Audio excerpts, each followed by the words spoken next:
So let's move on to a team that already made the playoffs, and that's the Houston Texans. They've made some moves. They traded away DeAndre Hopkins. We already knew about that. But this week, they traded for Brandin Cooks. And if you look at the conglomerate of what they gave up, it's really just DeAndre Hopkins for Brandin Cooks, David Johnson, and a few picks.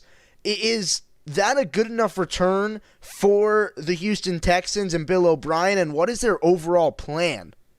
No, I don't think it's a good enough return at all. It really has to be something great in return to justify trading maybe the best receiver, definitely at least a top 3 receiver in the NFL away.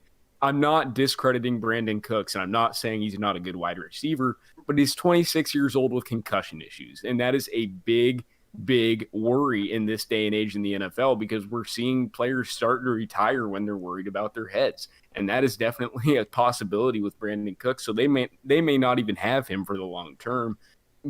And the other thing is this Texans offense is just going to take a big decline. Deshaun Watson and Hopkins played so well together. They had a great connection. They had both started their careers there together.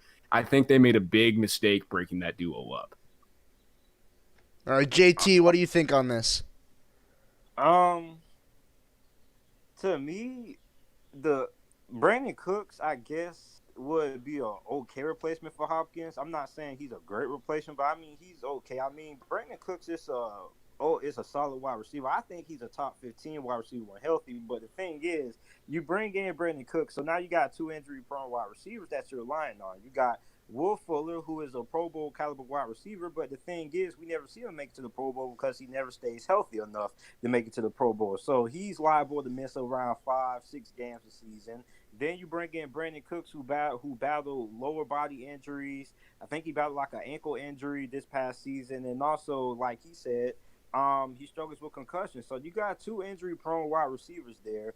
You got David Johnson, but I mean, David Johnson hasn't been the same since 2016, and he has also battled through injuries as well. Then you got Randall Cobb. I think Randall Cobb is an okay slot receiver, but I'm not really expecting a lot out of him. So, I mean, the Brandin Cooks signing is okay, but I mean, you got 2 injury-prone wide receivers that you're banking on. Now, the Houston Texans, they do have a pretty solid amount of depth at the receiver position. They got Kenny Stills, who is solid.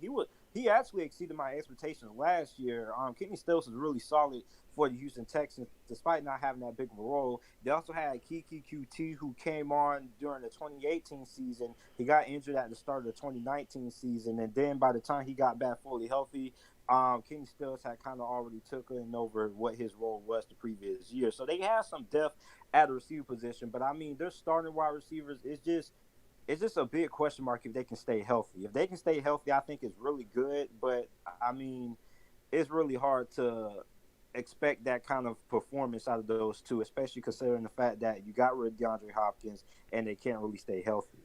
What do you think it does for Deshaun Watson's chemistry and confidence with that team now that he's losing his best receiver that he had so much success with for multiple years? The thing is, actually, when you look at teams that lose their best wide receivers, weirdly enough, they actually tend to be better.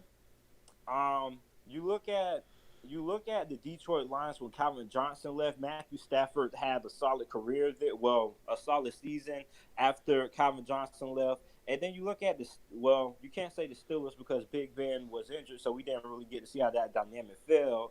But anytime a team gets rid of a top 3 wide receiver, it kind of like you think it would decrease the production on the offense, but actually it doesn't. Because here's the thing: when you have a great wide receiver like a Odell, like a Antonio Brown, or like a DeAndre Hopkins, you're more forced or more inclined to force feed them the ball sometimes, and sometimes that ends up slowing down the offense sometimes, because when you force feed somebody the ball, it's a lot of mistakes that comes with that, trying to force the ball into double coverage just because you got a lot of trust and things like that. So I mean, it could decline the offense, but based historically, when teams lose great wide receivers, most of the time they end up improving a little bit on offense. I'm just really worried because we saw the Texans in the playoffs use the force feeding of DeAndre Hopkins technique and it really, really worked for them. That's how they won games in the playoffs. We saw that crazy fourth quarter from DeAndre Hopkins and Deshaun Watson. I just think this is overall going to hurt Deshaun, hurt his chemistry with the team, and you might now have an unhappy quarterback, which you don't want. I agree with you, Scotty. I completely think that the Texans' offense is going to take a little bit of a decline. You don't have your number one weapon anymore, and Brandin Cooks, he's a good receiver. He's a solid receiver, but he's never going to be the guy to win a one-on-one jump ball matchup, and I don't think he's necessarily too good in that type of set. But I want to get your guys' opinion on Brandin Cooks. So far in his career, he's been traded for a first-round pick 2 separate times, and now he was traded for a second. Why does this guy continue to have market value?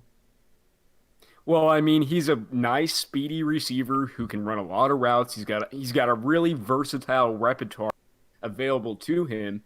And, his value declined a little bit because of the injuries now, but he's a guy who has succeeded everywhere he's been. New England, New Orleans, Los Angeles. He's a guy that you can plug really into any kind of offense. And I'm sure he'll have success with Houston, but nobody is a replacement for DeAndre Hopkins. For Brandin Cooks is a top 15 wide receiver, in my opinion, when he's healthy. He's a elite level deep threat, basically. He's actually, in my opinion, probably one of the best deep threats in the league. You probably could put him in that same discussion that's kind of like a Robbie Anderson. He's similar to what Robbie Anderson does, and both of those guys are top end, high end vertical demons. I mean, especially he has a very good release, a very good get off the line, runs very crisp routes.